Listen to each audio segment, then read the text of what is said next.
Our agency provides technical assistance. First off, we offer that to farmers, private landowners, anybody who's interested in preserving their natural resources on their operation. We also offer some financial assistance based off conservation. Some of those things we do is we help install best management practices on your farm or on your land to help do whatever you are trying to achieve. Some of those best management practices can include cover crops for cropland, mostly cover crops, nutrient management, conservation crop rotation, just different practices like that for cropland. We also offer stuff for animal waste, which would be a dry stack, litter sheds, forced air composters for chicken mortality or for swine mortality.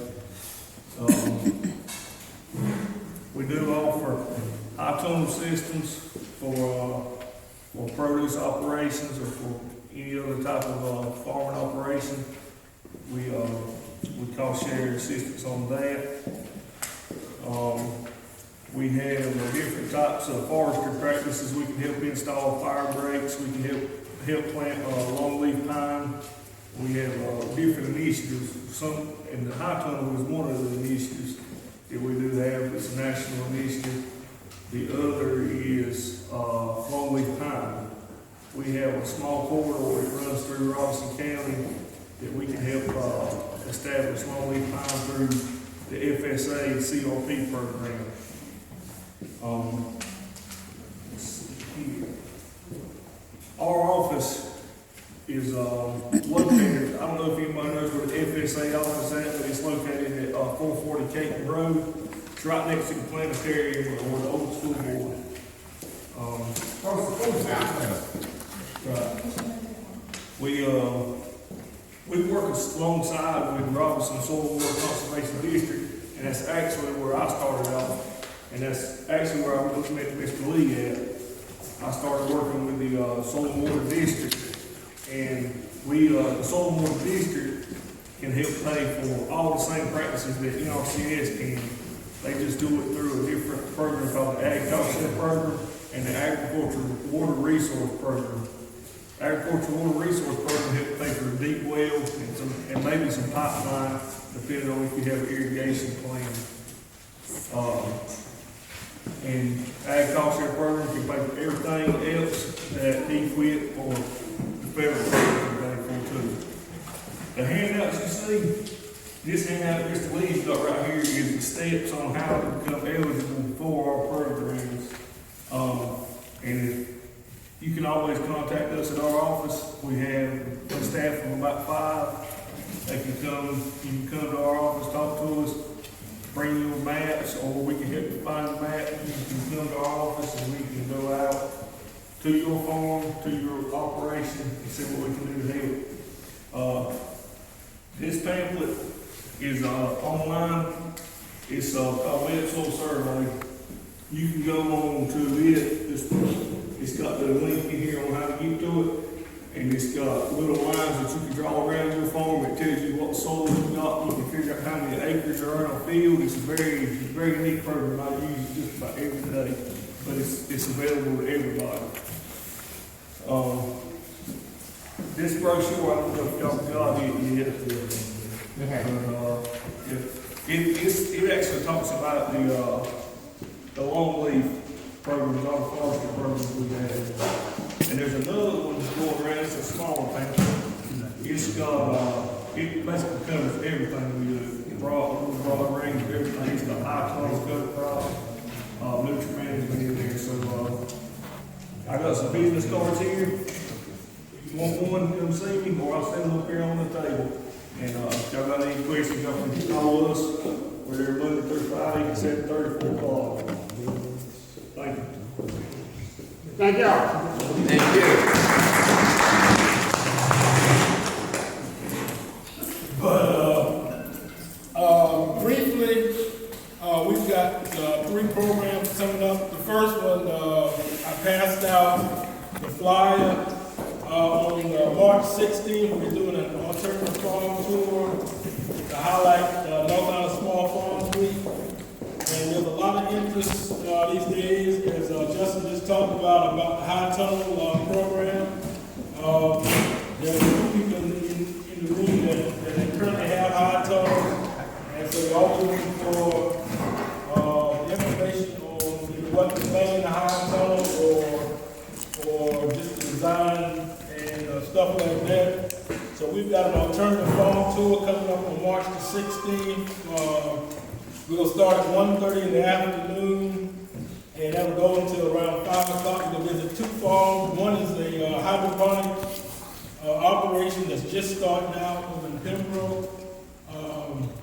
The farmer, he's growing hydroponic lettuce, tomatoes, and kale in the greenhouse. So we'll go there. Then we'll go to a conventional greenhouse where the farmer currently has strawberries in the greenhouse, and by the time we get there, he'll probably have tomatoes.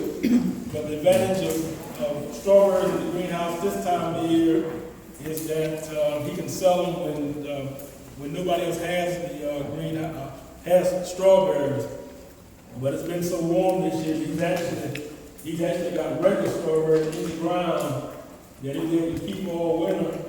And also his spring strawberries are actually beginning to bloom now, so he can have strawberries in the next couple of weeks with as warm as it's been. So that's one thing I've passed out. The second thing is I don't think I got around everybody, but it's our mailing form to get on the mailing list. If you fill this form out and give it back to me, then you'll be able to get the latest information from our office, all the different programs we've got coming up, and some beneficial information on each one of those topics. So that's the second thing. The third thing, I had mentioned previously that the tour was to highlight North Carolina Small Farms Week. And that's actually the week of March the 19th to the 25th this year. And our kickoff was March the 20th over in Sanford County. But we've got many activities on campus March 21st and 22nd. And there's still time to register for Small Farms Week, and also for persons that's interested, there are actually scholarships available for small farmers. You just need to let me know, and I can fill out the application. And for those of you, if you receive a scholarship, then you'll be able to come on campus that Tuesday the 21st and spend Tuesday night free of charge, and be there Wednesday for the sessions. We have concurrent sessions. We have sessions going on Tuesday and Wednesday, and at 12 and at noon on Wednesday,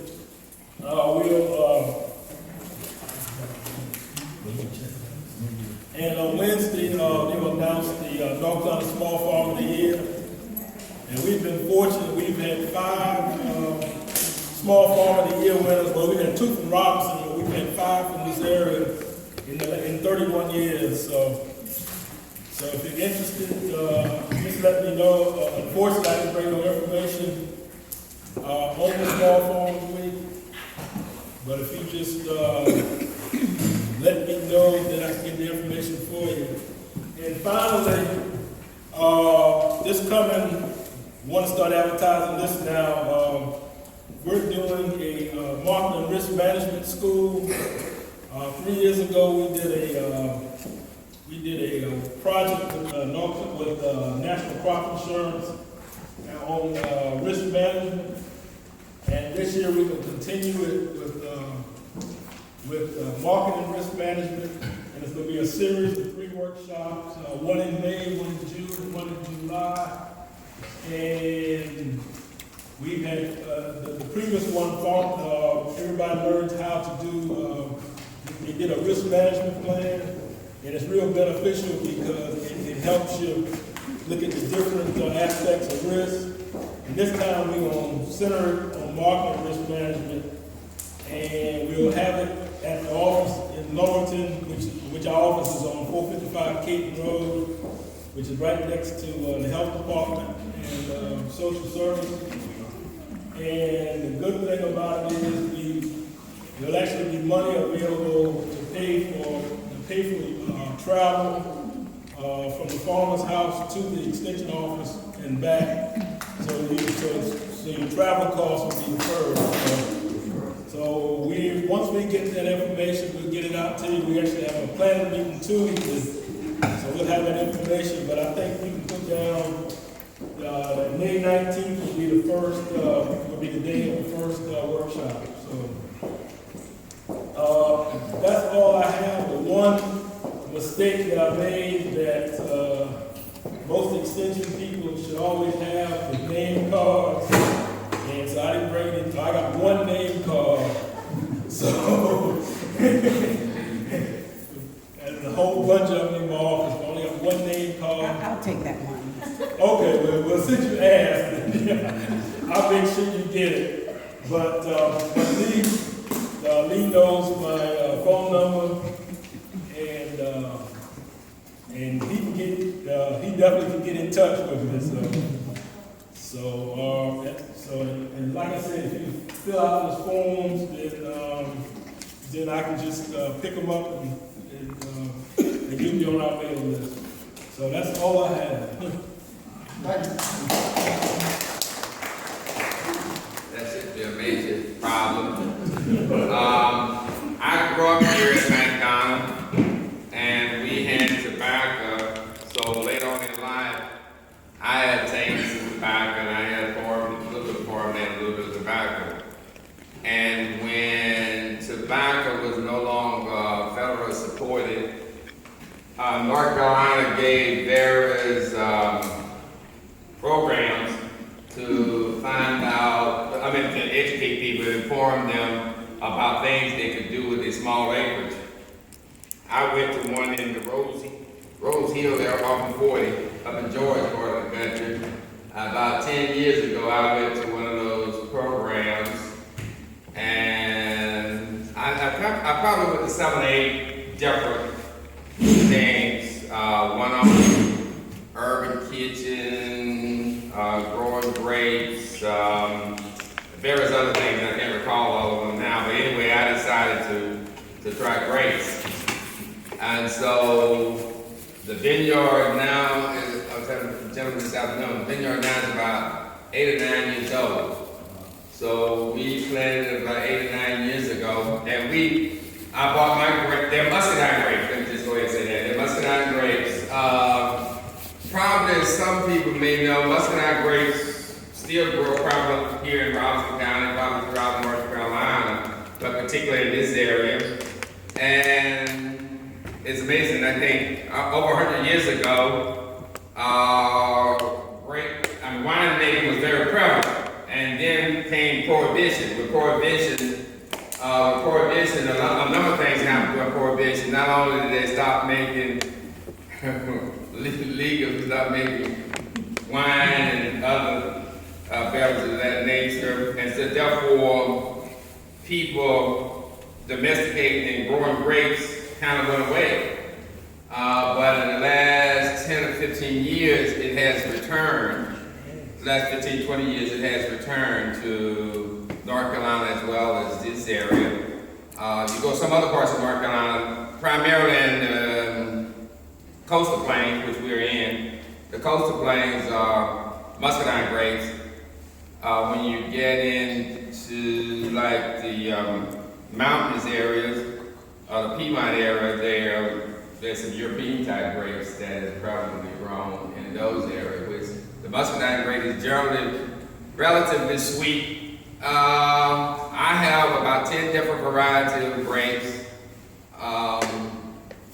So I have white one, black one, bronze one, just about any type. We have a license here, which is on the wall. we have a license here to make wine, but we do not sell wine. Let me just put that out there. We do not sell wine, but we do make wine. And we sell grapes. I sell grapes to a variety of different people. Some people just like eating them, and they can have some medical effect. They are they're good for you in a certain sense, I guess. I'm not certain how good they are for your diabetes or something like that, but because they are a lot of times fruits turn to sugar, and so therefore it can adversely maybe affect your health. But there is a little bit of literature saying that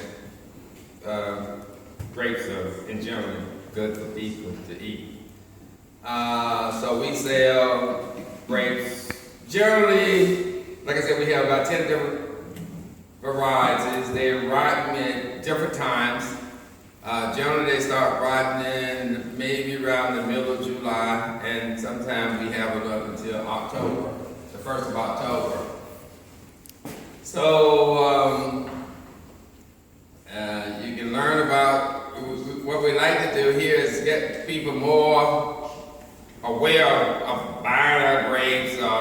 Some seminars that we have as it relates to grapes. If you're interested in growing grapes, we're talking to the gentleman there, but he knows a bit about it. Like I said, we planted our grapes in the wintertime. We planted them while they were dormant. We planted them about this time of the year, I think it was. So when the spring came, they grew as if they had been there for years. And I think probably about 98% of them survived. And the same thing with pruning grapes. We have to prune them annually. Generally, we prune them in middle of January to the middle of February because we want to make sure that they're completely dormant. Otherwise, they'll bleed. And if they bleed, they can bleed for various reasons. They'll bleed, and of course, if they bleed to some degree, they may die. But also, insects and all types of insects can get into them and infect them and kill them. So we prune the grapes during the wintertime. Pruning, you don't have to be that finesse. You can use manual, we use hedge cutters, and it's very difficult to mess up pruning. So we prune them manually, and the growth come from the growth each year comes from the prune, where you prune that, and you have new growth. The new growth produces the grapes. And of course, if you go an extended period of time, if you don't prune them, consequently, you're not likely to have new growth, and consequently, you're not likely to have grapes. So pruning is a very important criteria. Now, I don't want to go over my time, but also one thing that North Carolina stated that when we first got into grapes, that those types of grapes grows in the same types of soil that tobacco grow in. So it was kind of natural for them to grow here because it's the same soil. And our grapes have been very productive. Me and my wife kind of manage things, so it's been more than we could handle. So it has been very, very productive. And if you want a more detailed and specific customized conversation, give us a call and we'd be glad